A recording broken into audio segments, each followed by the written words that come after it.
Taxi.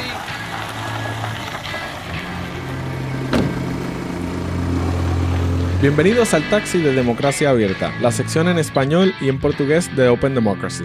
Un espacio de análisis político y social donde buscamos promover el pensamiento libre en el mundo. Yo soy Daniel. Yo soy Ana y juntos vamos a comenzar este viaje. Vamos, Daniel, antes que comience el atasco. En este episodio de El Taxi vamos a explorar el cambio climático y algunos elementos que afectan su manejo y la búsqueda de soluciones a nivel internacional. El cambio climático es un tema del cual se habla mucho, pero no se habla suficiente. Tenemos, por ejemplo, líderes como Donald Trump, que por un lado se retiran del Acuerdo de París. The United States will withdraw from the Paris Climate Accord. Y por otro tenemos a Jair Bolsonaro, que en un discurso en las Naciones Unidas ha declarado que la Amazonía no es patrimonio de la humanidad. É uma falácia dizer que a Amazônia é patrimônio da humanidade. Ambos hablan del cambio climático como si fuera un gran engaño y como si no hubiera evidencia científica que demuestre la necesidad imperativa de la acción internacional ya. Y tenemos las Naciones Unidas, por ejemplo, liderando esfuerzos inmensos para encontrar soluciones y compromisos internacionales a un problema global como este. También hay movimientos de sociedad civil global como lo de Fridays for Future de Greta Thunberg y Extinction Rebellion, que están haciendo cosas para cambiar la política del cambio climático. Así que definitivamente hay muchísimos actores en esta discusión, en este debate, que están haciendo cosas diferentes. Por un lado, estos grupos están tratando de concientizar a la ciudadanía, a la población a nivel mundial de que esto es un tema que hay que abordar. Por otro lado, tenemos países que están siendo muy proactivos en la búsqueda de soluciones. Y por otro, tenemos a otros actores, como estos gobiernos que acabamos de mencionar, que por el contrario están muy por debajo de la expectativa. Hablando de esto, recientemente tuvimos la conferencia de las Naciones Unidas sobre el cambio climático, mejor conocida como el COP25 en Madrid. ¿Pero no era en Chile la conferencia? Sí, de hecho, la conferencia era en Chile. Originalmente era en Brasil. ¿Ah, sí? Sí, una vez llega el gobierno de Bolsonaro, ya sabes que dijeron, no, aquí no los queremos.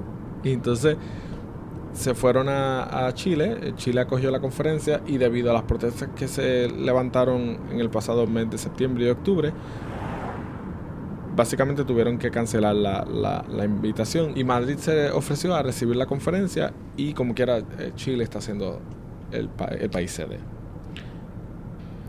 Pero del cambio climático hay mucho de lo que se puede hablar. Sin embargo, vamos a destacar para esta conversación 3 elementos que, aunque no son tan visibles, están ahí y hay que considerar en el análisis sobre el tema. Una característica del cambio climático que hay que destacar es la desigualdad y la pobreza. Es importante porque esto nos demuestra que los cambios asociados con el cambio climático no se van a sentir igual para todos alrededor del mundo.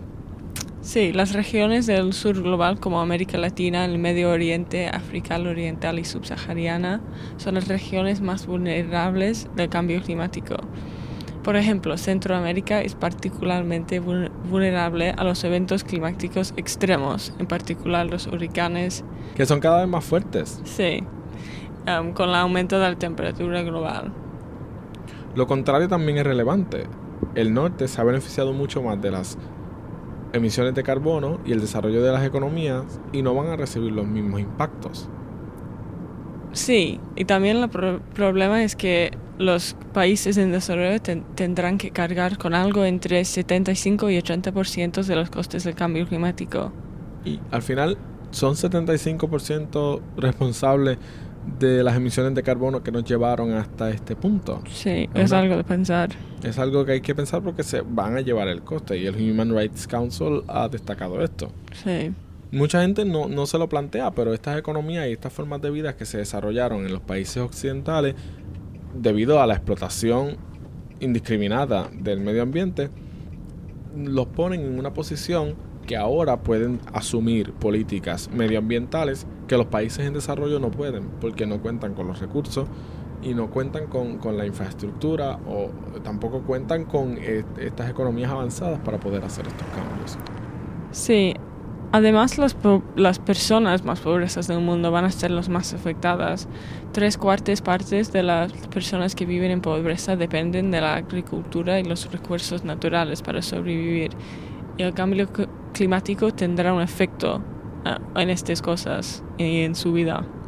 Claro, estas cosas pueden llevar esta pobreza, las personas que viven en pobreza se pueden ver afectados gracias al aumento de la inseguridad alimentaria, Sí. a la migración forzada, enfermedades, porque suelen vivir en zonas que son muy susceptibles al cambio climático. Y no solamente esto, se afecta su sustento, donde trabajan, donde viven, donde Sí. comen, porque muchas de estas economías dependen de industrias agrarias que se van a ver muy afectadas por el cambio climático. Sí, vemos qué está pasando hoy en día.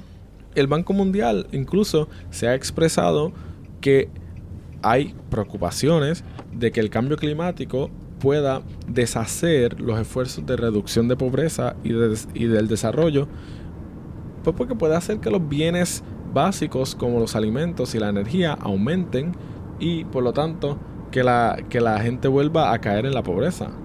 Sí, que es un problema muy grande porque hemos hecho cosas para reducir la pobreza y si va cambiando a la otra dirección es un problema muy grande que tenemos que pensar cuando hablamos de cambio climático. Claro, porque no se habla de esto ni se habla de desarrollo en sí. Entonces Sí. es importante porque por un lado queremos que estos países y estas economías se puedan desarrollar y puedan ser prósperas para que produzca bienestar para sus ciudadanos. Pero el cambio climático amenaza ese mismo desarrollo. Por ejemplo, vemos islas como las Maldivas, que son islas muy pequeñas en territorio, que el Foro Económico Mundial ha hablado sobre el impacto que tiene el incremento del nivel del mar sobre sus costas, que es algo que está sucediendo hoy, que no es algo que es para el Sí. futuro. Y claro, son islas muy pequeñas que tienen... ¿Qué impacto han tenido ellas en el medio ambiente? Y son las que primordialmente están pagando los costes. Sí.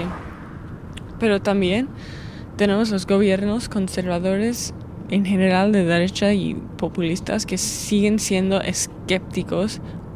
Claro, a pesar de que el 97% de los científicos del clima están de acuerdo en que las actividades humanas están causando el calentamiento global. Sí.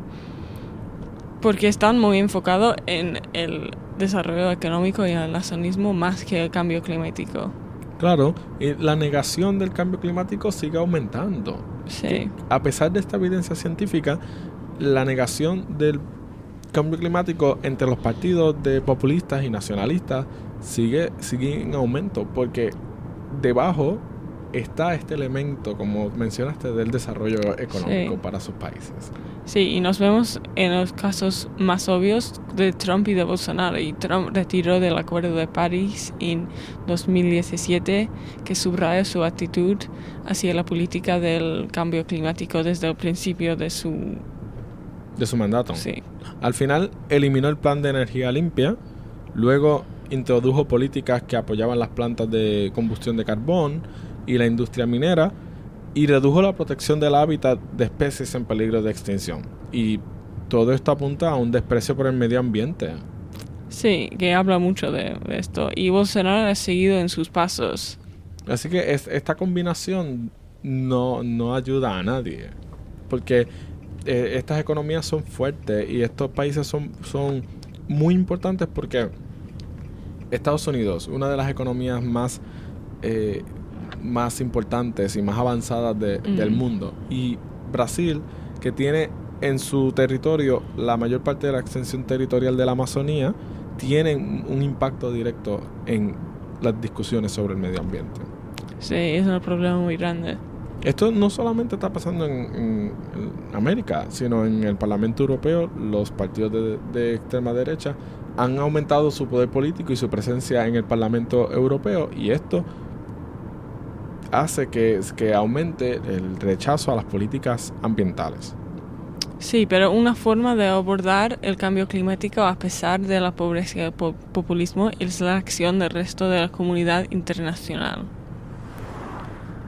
Dado que el cambio climático afecta a todo el mundo, a menudo se considera que la acción internacional es la única manera de mitigar sus consecuencias. Claro, entonces, si es difícil lograr acción internacional por lo que hemos mencionado antes, el populismo, ¿qué nos queda? Pues que el resto de la comunidad internacional en sí asuma la responsabilidad, Sí. independientemente de lo que Estados Unidos quiera o no quiera hacer y lo que Brasil quiera o no quiera hacer, y esto lo hemos visto, mientras que en el Acuerdo de París, en el debate, se ha centrado en el rechazo en la salida de Trump del acuerdo. Los países del sur global y los países del resto del mundo han dicho no, vamos a continuar con los acuerdos. De hecho, hasta ciudades en Estados Unidos han dicho no, vamos a continuar con los acuerdos que se habían prescrito en el Acuerdo de París, porque esto es más importante. Esto es un tema que hay que manejar. También tenemos la cooperación sur-sur, que puede ser clave para América Latina y todo el sur global. China está tomando la iniciativa en el cambio climático y ha donado $3.100 millones al fondo. Y este fondo es muy importante para financiar soluciones para el cambio climático. Hablamos del Fondo Sur-Sur para el cambio climático, que definitivamente es una iniciativa que empieza en el sur global, donde ha habido un aumento en las interacciones entre el sur global que no se había visto antes. Y esto se debe mucho también a la inversión, como mencionaste, de China, invirtiendo aquí, invirtiendo allá y poniendo dinero en todas partes. Claro. Y entre esos lugares donde terminan las inversiones chinas está el Fondo Sur-Sur para el cambio climático. Y esto también, ellos también lo han utilizado para ofrecer apoyo en las regiones del Caribe para la reconstrucción de infraestructura, viviendas y comunidades después de los huracanes. Que claro, es algo muy importante y los recursos pueden ayudar a los países que no pueden hacer nada para el cambio climático y los huracanes y todo esto que está pasando. Que cada vez son más fuertes. Entonces, en la medida en que siguen aumentando los efectos del cambio climático, tenemos que fijarnos en estos tres elementos, en estos tres puntos que hemos mencionado hoy. Uno de ellos es la pobreza y la desigualdad. Definitivamente no nos va a afectar de la misma forma, es evidente. Y el populismo, que es un obstáculo fundamental y un obstáculo clave en la búsqueda de soluciones a nivel internacional, porque estos países están mirando hacia adentro.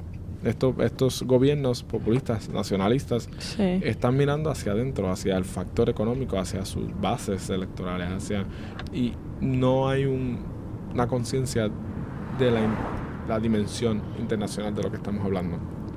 Y nos queda la acción internacional del sur global y otros actores, porque no solamente estamos hablando de países en esto, aunque América Latina ha estado muy proactiva en el proceso de la búsqueda de soluciones para el cambio climático a nivel internacional, pero no solo eso, las ciudades también, las llamadas ciudades globales y los gobiernos locales han jugado un papel muy importante en este proceso de crear marcos internacionales para la acción sobre el cambio climático. Sí, y esperemos que algo pase que ayude a todos los países del mundo. Así que yo creo que hemos llegado a nuestro destino, habiendo hablado un poco sobre el cambio climático y estos tres elementos particulares que quisimos destacar hoy. Gracias por viajar con nosotros en el taxi de Democracia Abierta. Síguenos en Facebook, Twitter, Instagram y YouTube. ¿Cuál será el próximo destino del taxi en Democracia Abierta? No te pierdas el próximo episodio.